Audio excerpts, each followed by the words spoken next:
you said that your father was a minister in South Carolina and that you did have another God that you discarded. I would like to know what changed your mind to discard that God into this way of thinking. The concept of God that was given to me in fundamental religion as a child was a very cruel God, a very harsh God, a God that delighted in suffering, a God that delighted in poverty. And I suffered poverty for quite a long time. I and my mother walked 4 miles to school every day. She taught 7 grades in one room. When I went to high school, I remember when lunch was 7 cents a day, and I didn't have the 7 cents. And the kind of God that would delight at my suffering and my need and my deprivation was a God that I was glad to get rid of. But the more you suffer, the greater that reward. No, indeed. My reward is now. Okay. Thank you. Thank you. You know, it seems to me that you wouldn't be sitting here in the lap of luxury if a lot of people didn't do a lot of giving to you. I wonder why you refuse in turn to do your giving back. Oh, no, we do give.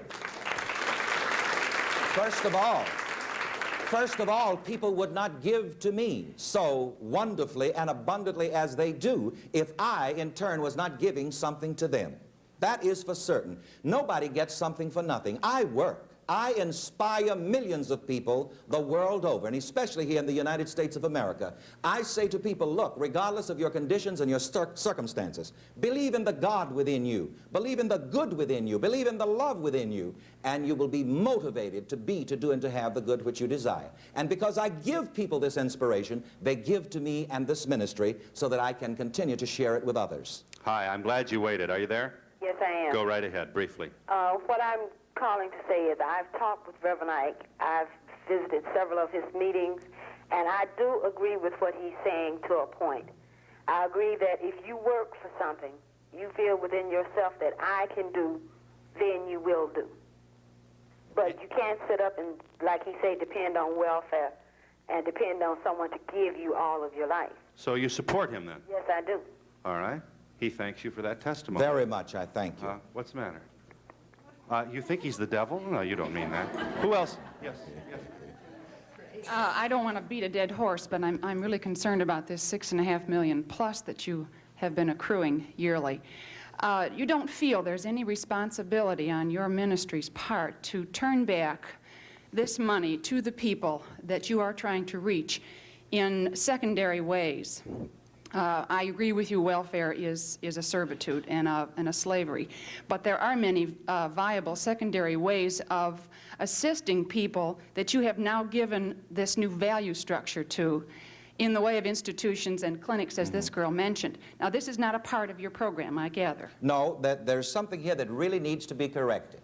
There's an idea here perhaps being propagated that every year I am accruing millions of dollars that I'm stacking up somewhere. The fact is, I don't know the figure, but this year to date, we have spent more millions this year than we have taken in so far this year to publicize positive self-awareness and self-motivation to people in terms of radio, television, publications, and direct correspondence with people. We are always giving this back. There is no such thing that I'm taking in millions of dollars, stacking it up somewhere. I don't have an estate as yet. Everything that comes in belongs to this ministry. This ministry is a duly organized religious corporation, and we do give an account to the IRS, and there's no millions being stacked up somewhere. Everything is being given back to the cause of teaching people to believe in themselves and to be self-responsible. Esquire magazine suggested that you and your family, you are married, you have one child, I believe. Yes. Could retire for life with the income. I have no personal estate whatsoever. This is what I want people to understand. Everything that is given for this ministry goes to this ministry and for this ministry, and it is constantly being spent for this ministry. Okay, let me just I'm not accumulating any millions in my own name at all. All right, let me just chat with you for a second. Suppose, let's pretend he did have a couple of million. Right. Are you saying that he has an obligation to do something with that? I think so. When he's okay, taking... but how much of it? Oh, I don't know. I mean, that. how rich can he be? That's the How point. rich can he can be as rich as he wants, as long as the people are continuing to support him. I'm not disagreeing with him in his philosophy at all. I do agree with him. But that's a lot of money to take in, and so far he's paying his salaries, I guess. Okay. And he's corresponding with his $2 million, and he's publishing a magazine and buying the Rolls Royce. Okay. But I think on a one-to-one basis, there are many ways of reaching people that now have this new set of values and this new goal in life of Okay, I guess my materialism. question is, can you have $2 million? Would it be okay? Oh, sure, but All right, now, Yes. would you- I'm not saying that then everybody else should too. Why?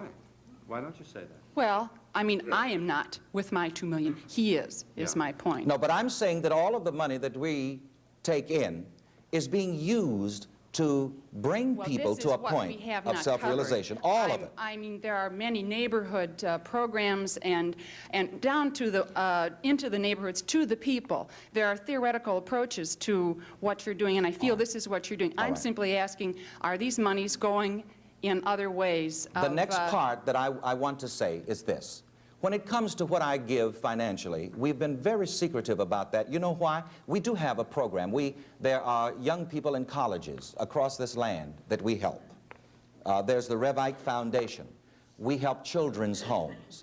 And we help other good causes. But I just don't like to make a grandstand issue out of someone when I help them. Because when I was working my way through school, I remember somebody helped me. And that person stood me up at a minister's conference and told everybody, look, this boy is poor, he's from South Carolina, and I'm helping him. And he said, I want you ministers to let him preach at your churches so that he can get some money to eat. And I was terribly embarrassed. And I do not embarrass those people that I help. There are a lot of people that we help financially in terms of education and career development, but I don't make a grandstand issue out of it.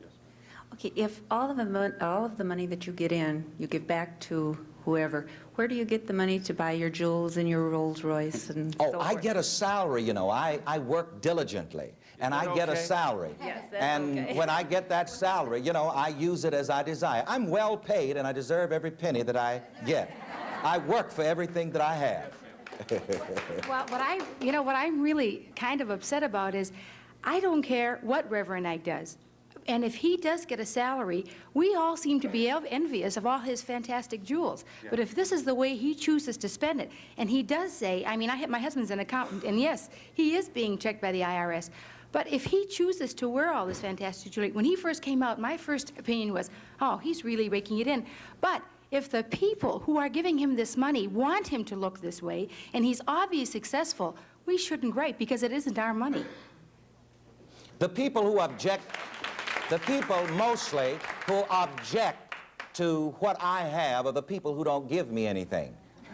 We're in Chicago with Reverend Ike, and we'll be back in a moment.